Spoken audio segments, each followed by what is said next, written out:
මේ කියන කතාව හොඳට අහගන්න. මොකද ඊට පස්සේ හරියට අහගන්න නැතුව බොරුවට අනම්මනම් හැලි ලියන්න හදන්න එපා. හරිද? මේක අපේ ලංකාව පාලනය කරන පාලකයින්ට කියන්නේ. හරිද?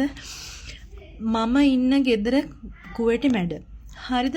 එයා කිව්වා අපිට මෙහි හම්බෙන 120 පඩිය මදි කියලා ඉවරලා. දෙවනි පාරේ නායටත් 130 මදි කියලා ඉවරලා එයාලා කියන්නේ. එයාලා ඛණ්ඩ විතර ඩිනාර් 20 30 40 වියදම් කරන මිනිස්සු. හරිද? එයාලා කියනවා මාසයක් ඔයාලා පැය 16 12 වැඩ කරනවලු. ඒ වැඩ කළා ඔයාලට හම්බෙන 120 130 මදි කියලා ඉවරලා මෙයාලා කියනවා මෙහෙ මගේ ගෙදර මගේ මැඩම් කියන්නේ මොකක්ද දන්නවද? එතකොට ලංකාවේ ඉන්න පාලකයෝ හරි මෝඩයිලු. හරියට අපිව විකුණලා තියනවා කියන්නේ බැටළුවෝ විකුණනවා වගේලු. හරිද? හොඳට අහගන්න. අපිව බැටළුවෙක් ගෙදර තියලා තියනවා විදිහටලු අපිව මෙහෙට එවලා තියනවා කියලා කියන්නේ. ඉන්ෂුරන්ස් කරලා තියනවලු. ඒකෙමුත් ගාණක් කියලා තියාගන්නවලු. අපිට දෙයක් වුණායින් පස්සේ ඒකෙමුත් ගාණක් ගන්නවලු. හරිද? ඒවා කියලා ඉවර වෙලා මෙයාලා කියනවා 750 දීලා 750ක් මෙයාලගේ ගාණ වුණාට ඒජන්සියේ කුණු 70 උන් අපිව දෙන්නේ කීයට දන්නවද? 750ක් කියලා ඉවරලා අපිව 900යි 950යි එහෙම දෙන්නේ. මේ එක්ස්පීරියන්ස් තියනවා නම් 950යි ඒ ගාණට දෙන්නේ. ඇයි එහෙම අපිට කරන්නේ? යකෝ එක්කෝ ළමයි ටික දාලා ඉවරලා අපි එන්නේ අපේ ගෙයක් හදාගන්න. හරිද? ළමයි ටික බලාගන්න. මිනිහට හරි ජොබ් එකක් නැතුව. හරිද? එහෙම එකේ ඔය ඒජන්සි කාර්යෝ අපිට දෙන ගාණින් අපිට 2.75ක් කියලා ඉවරලා 2.50ක් කියලා ඉවරලා ඒ 2.50යිම තුන් කියනවා මෙඩිකල් කපනවලු. වීසා කපනවලු. එතකොට પાස්පෝර්ට් එක හද තිබුණොත් ඒකේ කපනවලු. කපලා ඉවරලා යකෝ උන්ගේ ගාණත් අරගෙන ඉවරලා අපි රුපියල් 20000ක් විතර දෙන්නේ. ඒක හරියද එතකොට? ඇත්තට මේක හරි නෑනේ. ඇත්තට මේක හරි කතාවක් නෙමෙයි. හරිද?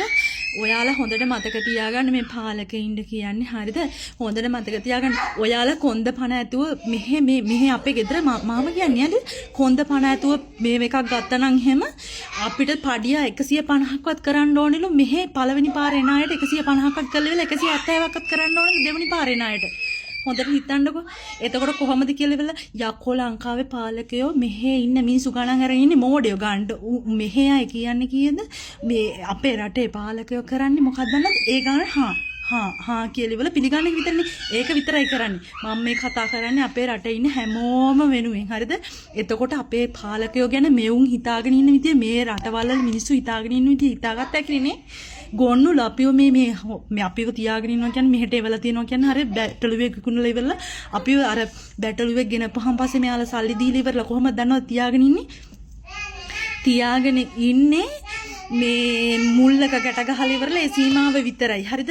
කණ්ඩ දෙන්නේ නැහැ, වතුර දෙන්නේ නැහැ, මොකුත් දෙන්නේ නැහැ. වතුර ටිකකුත් දෙනවා. ඇයි අර බඩේ ඇතුලේ තියෙන ටික ඒ ටික යන්න විතර. හරිද? අපි යුනිෆෝම් එක ඇඳගෙන ඉවර වෙලා මේ බිච්ච හතරට කොටු වෙලා හරියට බැටළුවෙක් වගේ ඉන්නේ. ඒ ගෑනු කෙනා මෙහෙ ඉන්න අපේ ගෙදර මේ මාමා කියපු කතාව සම්පූර්ණ ඇත්ත. හොඳට හිතලා මොලේ පාවිච්චි කරලා වැඩ කරන්න. අපේ දැන් මේ රටේ ඉන්න අයගේ නිවාඩුවක් දීපල එක්ක අපිට එක නිවාඩුවක් දීපල ඇග්‍රිමන්ට් එකේ සයින් කරලා එක නිවාඩුවක් දෙන්න. එක නිවාඩුවක් දුන්නා නම් මොකද වෙන්නේ? අපි ඉන්න පාඩුවේ. අවුරුදු 4මාරක් වෙනවා.